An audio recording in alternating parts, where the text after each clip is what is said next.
Hey everybody, what's going on? It's Harv. Let's continue our lecture on politics during the Renaissance. So in the previous lecture, we focused on the politics of Italy during the Renaissance. We talked about the Peace of Lodi, Ludovic of Milan breaking that Peace of Lodi, France getting involved in Italy, the papacy, the corruption of the papacy involved in the political and foreign affairs of Italy.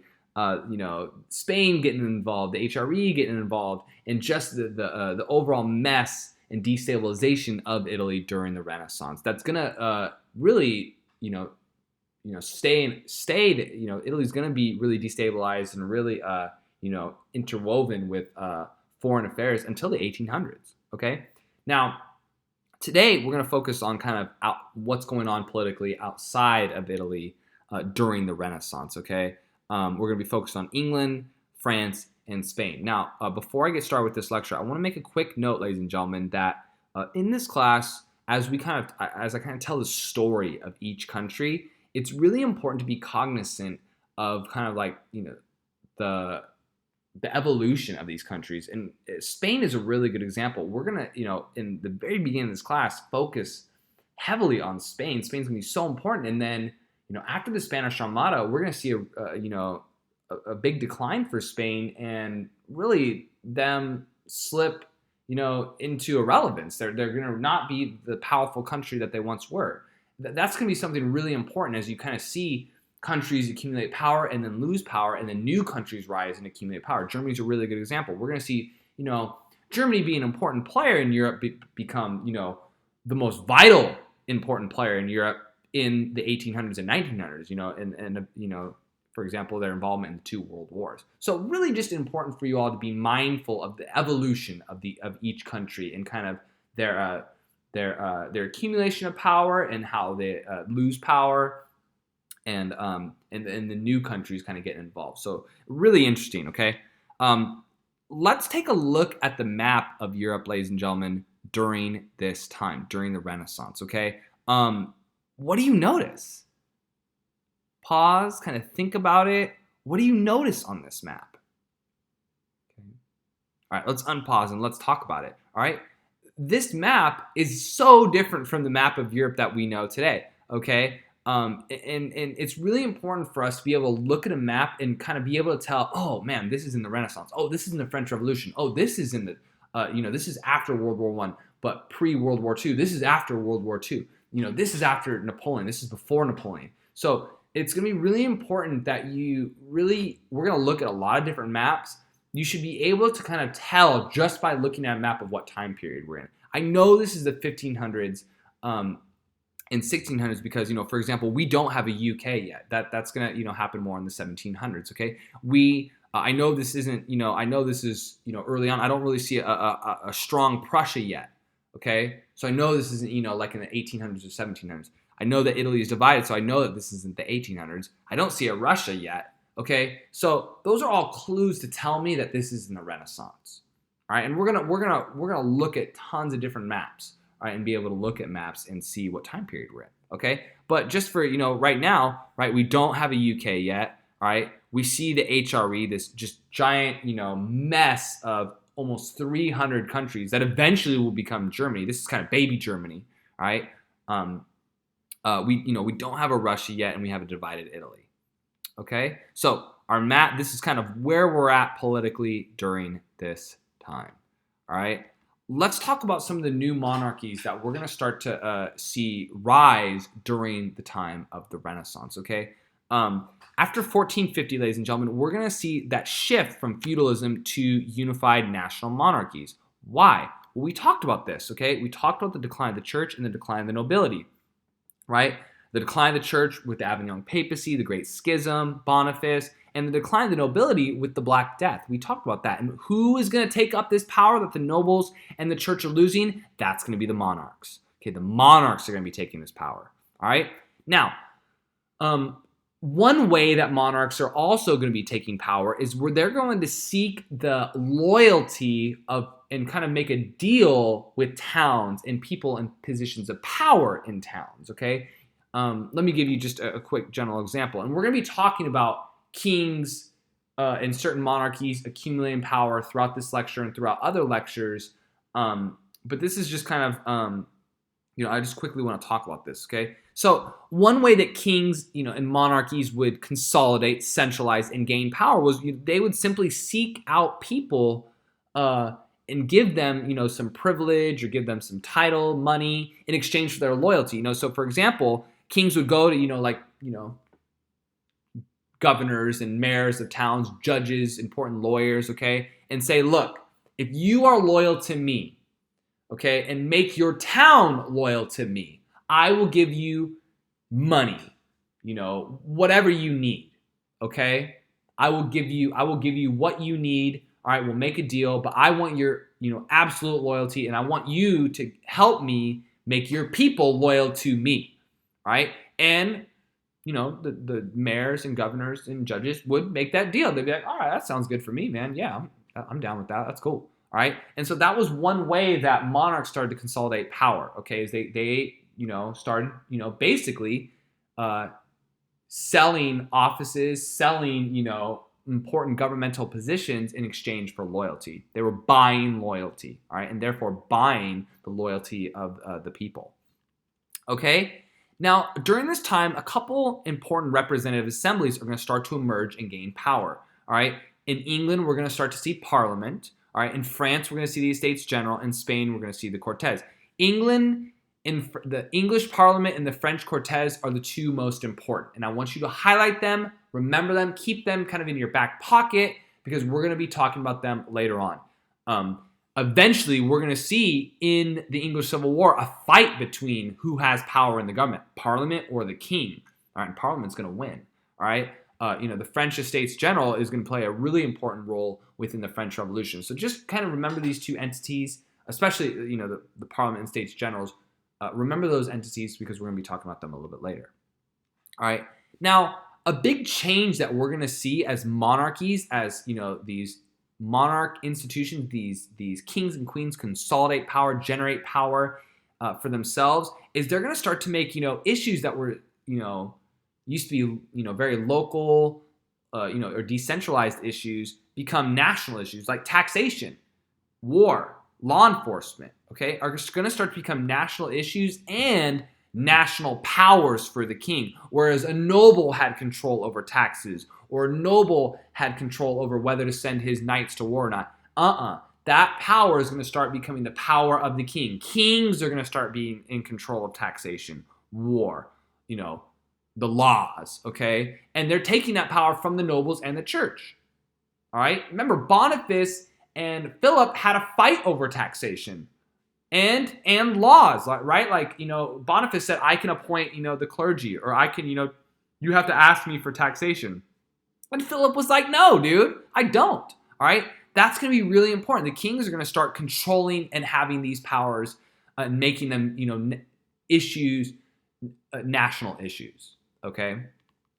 Now, other factors that are going to, and I've kind of alluded to this already, that are leading to the power of the monarchies are appointments in bureaucracies, right? So kings are controlling, the appointments to the government, appointments to the clergy within their country. And they're putting people in power who are loyal to them, who are not going to take power away from them, who are there to serve them.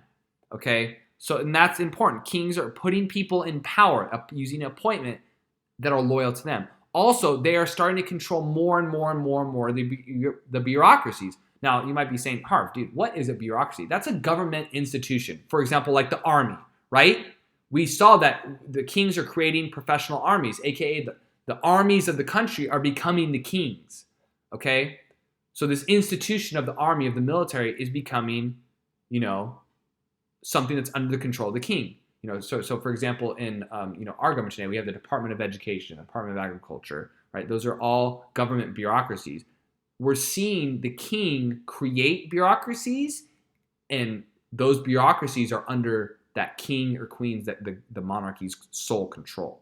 Okay, one of the most important bureaucracies is the military, is the professional army, and those standing national professional armies are loyal to the king. Why? Because the king is paying for it. He is having his own army, as opposed to before, where the noble, he had to ask the nobles or pay the nobles to use their own knights. Okay. Now, if a king is going to have his own army, he needs money to be able to pay for the army, and that's where taxation comes in, all right? And we're going to start to see, the king consolidate power, charge rent in his domains, tax, peasants, tax food, tax clothing. Another way that kings are going to raise money is sell offices. Be like, hey, mayor, do you want to be, in charge of this province, or do you want to, work in my government and be a diplomat? Then the mayor might be like, yeah, cool. And the king will be like, cool. Well, I need you to pay me a whole bunch of money and be loyal to me, all right? So this is a way that monarchs are generating power and generating revenue. They would also borrow from Italian and German bankers, borrow money. Okay. Let's talk about France, all right? And let's talk about the new monarchy in France, okay? We've already mentioned Charles. What is this Roman numeral again? Let's remember. The 7th, okay? We need to know Charles the 7th. He's important for a couple of reasons. Remember, he is the one who won the 100 Years' War.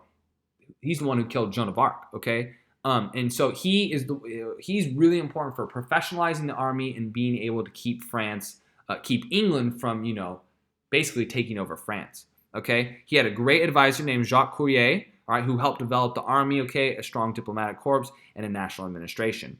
All right. After Charles VII is Louis, what's our Roman numeral? The 11th. Good. All right. He helps make France a great power. He doubles the size of France, and he's going to continue to try to control the nobility. And we're going to see that later on with some of the other French kings. Henry of Navarre is going to do that. Louis the 14th is going to do that. We'll talk more about controlling the nobility in France a little bit later. Okay. But these are two important monarchs. Part of the Valois family, and we're going to be talking about important families. The Valois family is important, okay? But these are two important Valois monarchs who are consolidating their power and creating a strong national monarchy in France. The most important one that I want you to know for your AP exam is Charles VII.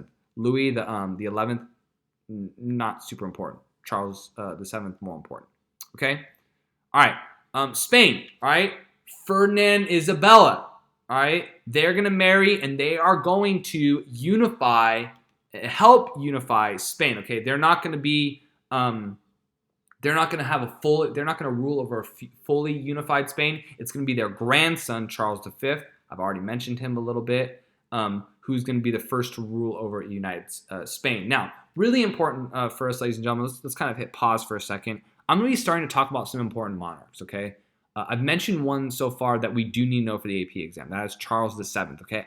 Do not worry. I will give you a list of the important monarchs, okay, that we absolutely 100% need to know for the AP exam. Every monarch that I mentioned, you do not necessarily have to memorize. I will tell you who you need to know. So worry not, all right? Charles VII, yes, we need to know. Isabella and Ferdinand, yes, we need to know. Charles V, I'm going to talk more about him later during the process of Reformation, but we will need to know him, okay? Now, with the creation of a new monarchy in Spain, it's going to be Ferdinand and Isabella who do this. They're going to marry and begin the process, okay, of uniting Spain. Their grandson, Charles V, who I've kind of already mentioned a little bit, is going to be the first to rule over united Spain. Okay? Now they're going to combine the power of Castile and Aragon, and continue the Reconquista of the Moors in Granada. Now, let's go take a look at a map of Spain real quick. Let's go back. Let's go look at Spain, okay? So they're going to unite the two most powerful kingdoms in Spain, okay? You have Aragon and Castile, okay? Now, another important part of Ferdinand and Isabella and kind of like, them accumulating power and whatnot is the Reconquista. What the Reconquista was, ladies and gentlemen, was kicking the African Islamic Moors out of Spain. And what they were doing was trying to re-Christianize Spain. Okay, so and what they do is they're going to kick the rest of the Moors out of Spain back to Africa, okay, and make sure that Spain is Catholic and Christian, okay? Really important for us to know about Spain, ladies and gentlemen, is that they are super Catholic. We need to know that. Spain is Catholic. There is no coincidence that many of my students who have Latino descent most likely are not only speak Spanish, but are Catholic as well. When Spain come to the New World, they're going to bring that Catholicism with them, okay? And that is something that is really important to know for Spain. Very Catholic, super Catholic, okay? So in 1492, they're going to complete the Reconquista of the Moors in Granada. They're going to re-Christianize Spain.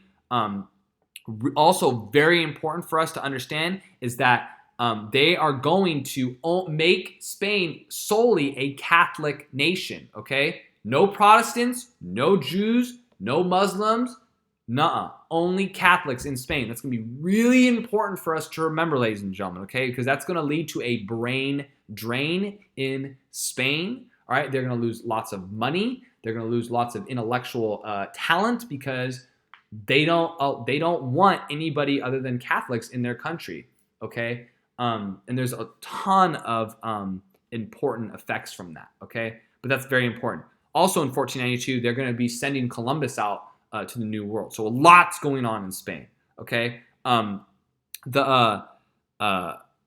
and Isabella in Spain, ladies and gentlemen, they gave anybody who was non-Catholic 3 choices in Spain. You could either convert, you could either get out, or you die.